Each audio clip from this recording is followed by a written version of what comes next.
အားလုံးပဲမင်္ဂလာပါ Locomi Channel ကနေပြန်လည်ကြိုဆိုလိုက်ပါတယ်ဒီနေ့စီစဉ်လေးကတော့ Snowball နဲ့ပတ်သက်တဲ့အကြောင်းအရာလေးကိုမျှဝေပေးမယ့်စီစဉ်လေးဖြစ်ပါတယ်အခုတလောပေါ့နော်ဂျပန်မှာ Snowball အားကစားကိုလှုပ်လာကြတဲ့သူတွေလည်းတော်တော်များများတွေ့လာရတယ်နောက်မကြခင်2လလောက်နေရင်လည်းဒီ Snow season ကစတော့မှာဆိုတော့ဒီ Snowball ကိုပိုင်ဝယ်ခြင်းတဲ့သူတွေမွန်းလို့ပဲဝါသနာတူတဲ့သူတွေအတွက်ဒီ Snowball ဝယ်တဲ့အခါမှာသိထားတဲ့အခြေခံအချက်လေးနဲ့ပတ်သက်ပြီးတော့မွန်းသီးသလောက် sharing လုပ်ပေးမယ်အစီအစဉ်လေးဖြစ်ပါတယ်အဲ့တော့ကိုပိုင် Snowball ဝယ်တော့မယ်ဆိုလို့ရှိရင်ကဒီလိုမျိုးဆက်လိုက်ပေါ့နော်ဒီ boat ရဲ့အခုဒီ binding လေးရဲ့ပြီးတော့ဒီဖက်နက်ရဲ့ပေါ့နော်ဆက်လိုက်ဝယ်ရတာဖြစ်ပါတယ်ဒီ boat နဲ့ binding ကတော့ဆက်လိုက်ဝယ်မဝယ်မနေရပေါ့နော်ဖြစ်ပေမဲ့ဒီဖက်နက်ကတော့မဝယ်လဲရတယ်ပေါ့နော်မဝယ်ဘဲနဲ့ဒီ boatနဲ့ဒါတွေပဲဝယ်ကြရတဲ့သူတွေလည်းရှိမယ်ပေါ့နော်ဒါပေမဲ့ဒီဖက်နက်ကအရေးကြီးဆုံးဖြစ်တဲ့အတွက်ဖက်နက်ကို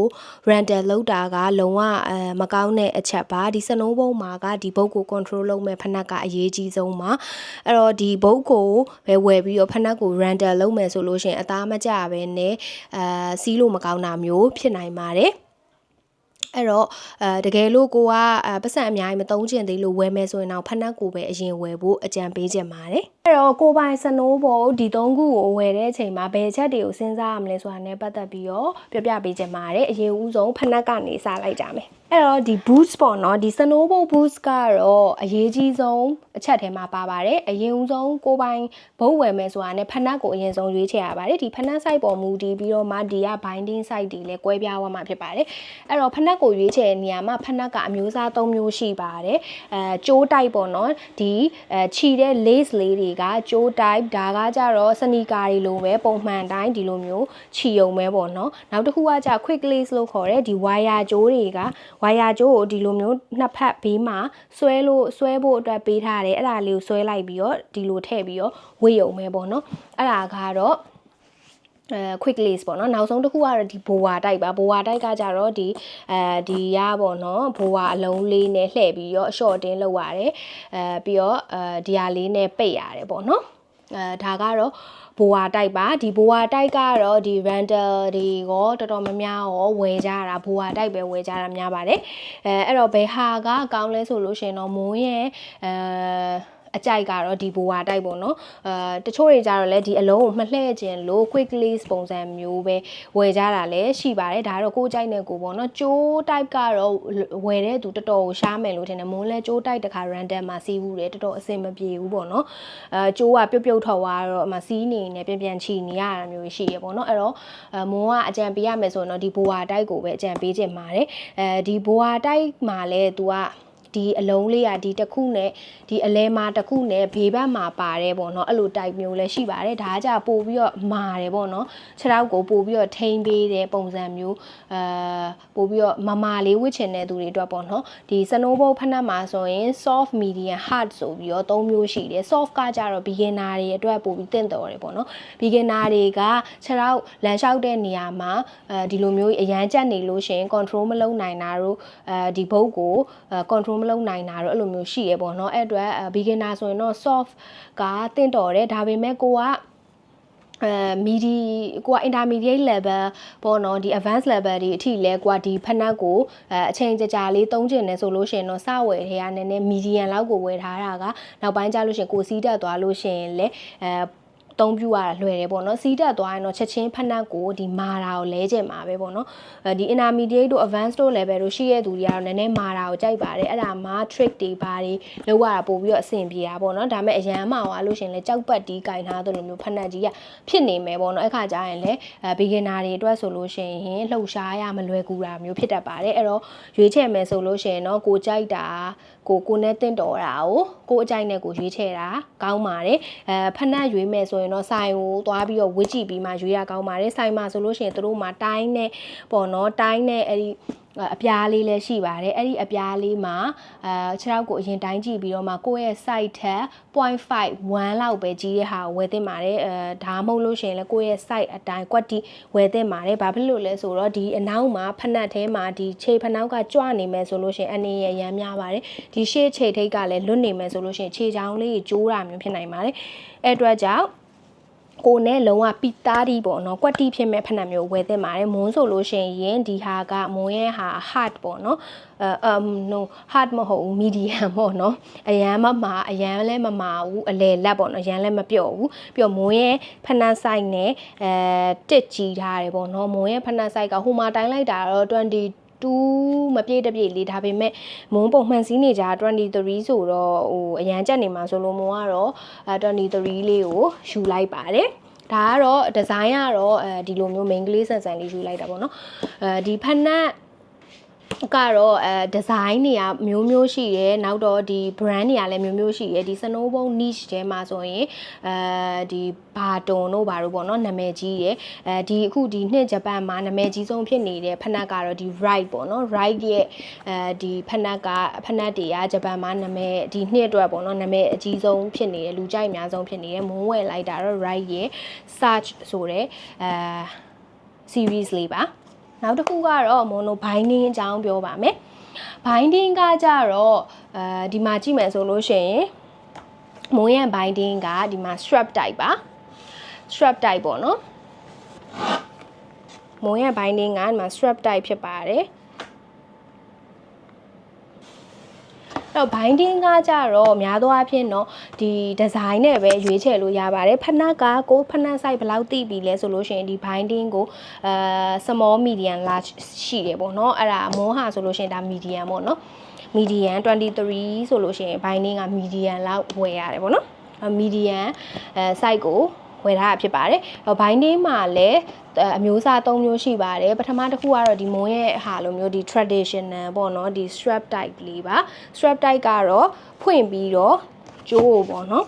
လုံးပြရမယ်ဆိုလို့ရှိရင်လုံးပြရမယ်မသိနိုင်နော်ဒီလိုတင်လိုက်လုံးပြရမယ်ဆိုလို့ရှိရင်ဒီလိုပါဖွင့်မယ်ဒီဖွင့်ပြီးတော့ပြန်တက်ရတဲ့ design ပေါ့နော်ဒါကတော့ strap type ဖြစ်ပါတယ်နောက်တစ်ခုကတော့ဒီ quick step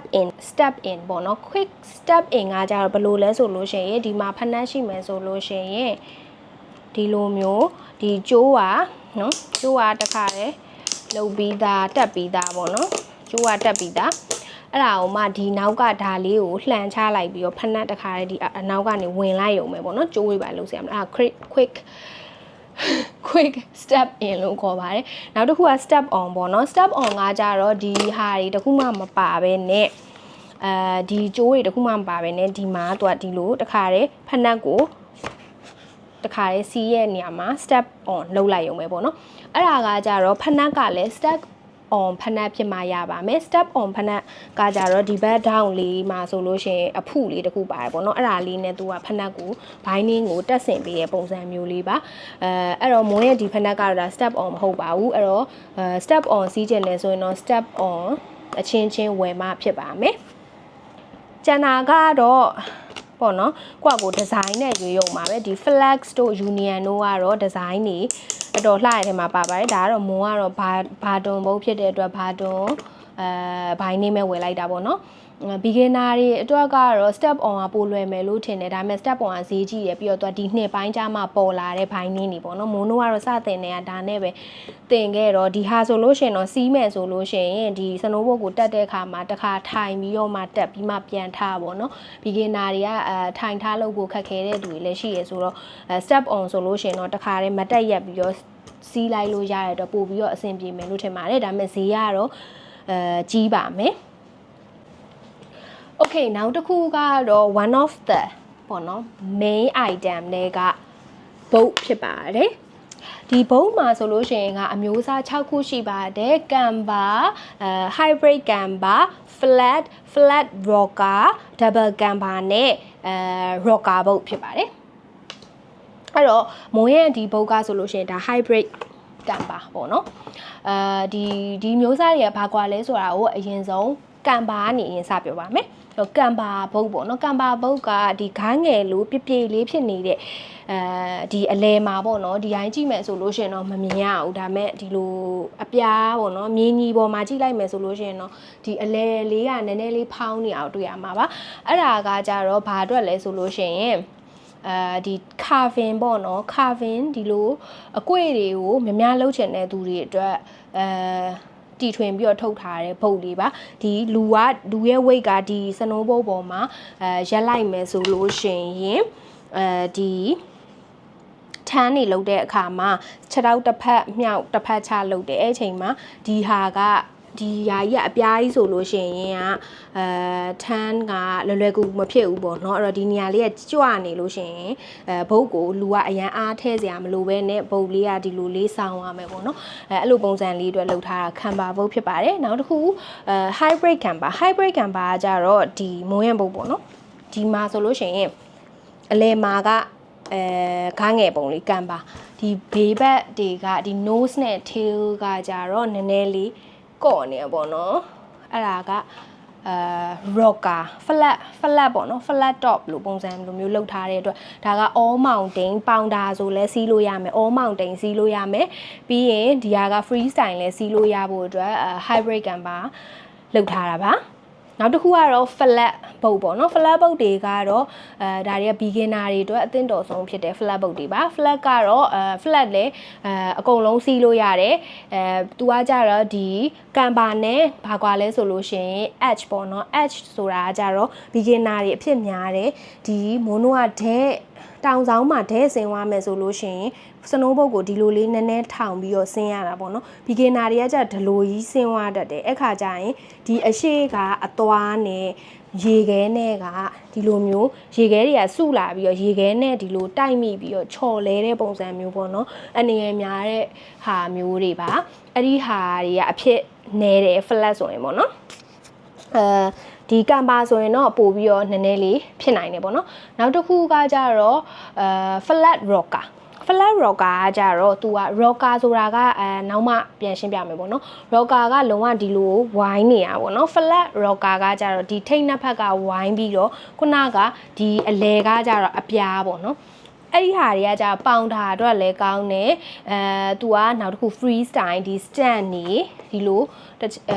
လိုလှည့်ခြင်းတဲ့သူတွေပေါ့နော်အဲ့လိုလူတွေအတွက်လည်းကောင်းတယ်ပေါ့နော်ဒါအဲ့လိုပုံစံမျိုးထုတ်ထားတာပါနောက်တစ်ခုကကြတော့ double camper ကကြတော့ဒီလိုမျိုးအခုံးကနှစ်ခုပါတယ် double camper ပေါ့နော် double camper ဒီလိုမျိုးအခုံးကနှစ်ခုပါပဲသူက W ပုံစံလိုမျိုးလေးဖြစ်နေတဲ့အတွက်သူ့ W camper လို့ခေါ်တာပါ W camper ကကြတော့ carving tan ကိုဖြည်းဖြည်းလေးနဲ့အကြီးလှုပ်ချင်တဲ့သူတွေပေါ့နော်ဒီလိုအကြီးလှုပ်ချင်တဲ့သူတွေအတွက် double camper ကိုထုတ်ထားတာပါဒါပေမဲ့ double camper ကနည်းနည်းလှုပ်ဖြစ်တယ်ဒီခန္ဓာကိုယ်ကဒီစနိုးဘိုးရဲ့စန်တာမှာမရှိနေလို့ရှိရင်control လုပ်ရနေခက်မယ်ပေါ့နော်အဲ့တော့ဒါပေမဲ့ carving tan ကြီးလှုပ်ချင်တဲ့သူတွေကတော့ W camper ကိုတုံးကြရတယ်ဒါပေမဲ့ तू က speed အမြန်ကြီးထုတ်လို့ရှိရင်တော့အဲ့လိုလှုပ်တွေဖြစ်မယ်ပေါ့နော်ဒါပေမဲ့အကုန်လုံးစနိုးဘုတ်တိုင်းကတော့အကုန် all mountain စီးလို့ရတာတွေများပါတယ်နောက်ဆုံးတစ်ခုကကြတော့ rocker ဘုတ်ပေါ့နော် rocker ဘုတ်ကကြခုနကပြောတဲ့လုံးဝပါဆောက်ပုံစံမျိုးကြီး तू ကလုံးဝအဝိုင်းပေါ့နော် तू ကဘာအတွက်လဲဆိုရင်တော့ free style ဒီလိုမျိုးစနိုးဘုတ်ကိုလို့ထောင်ပြီးတော့ခုံကျင်တာတို့ပြန်လှည့်ကျင်တာတို့နောက်တစ်ခု jump လုပ်ကျင်တဲ့သူတွေအတွက်အထူးထုတ်လုပ်ထားတဲ့စနိုးဘုတ်ဖြစ်ပါတယ်အဲ့တော့ဒီစနိုးဘုတ်6မျိုးရှိတယ်ပေါ့နော်ဒါပေမဲ့အဲ့ဒီ6မျိုးတွေကနေမှဘယ်ဘုတ်ပဲCC beginner ဆိုလို့ရှိရင်တော့အကုန်လုံးတင့်တော်ပါတယ်ဒီလိုမျိုးအခုမွန်းပြတဲ့ဒီဟာလိုမျိုးထူးထူးဆန်းဆန်းဘုတ်ကြီးတွေကိုမရွေတရွေကြံတဲ့ဘလို့အမျိုးအစားပဲဖြစ်အဆင်ပြေပါတယ်ဒီလိုထူးထူးဆန်းဆန်းဘုတ်ကြီးတွေကတော့ဒါကတော့ advanced level ကျမှရွေးရကောင်းပါတယ်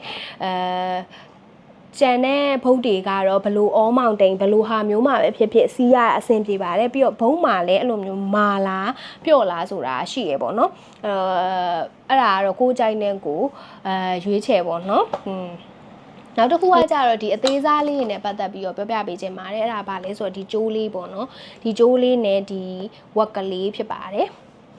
ဒီကျိုးလေးကဘာလုပ်တာလဲဆိုလို့ရှိရင်ဒီမှာပေါ့နော်ဖနက်စီးရဲ့အခါမှာဖနက်နဲ့ဘုံနဲ့တွေလွတ်ထွက်သွားတာတို့ပြုတ်ကျသွားတာတို့မဖြစ်အောင်ဒါ safety guard အနေနဲ့ပေါ့နော်ဒီမှာဆိုလို့ရှိရင်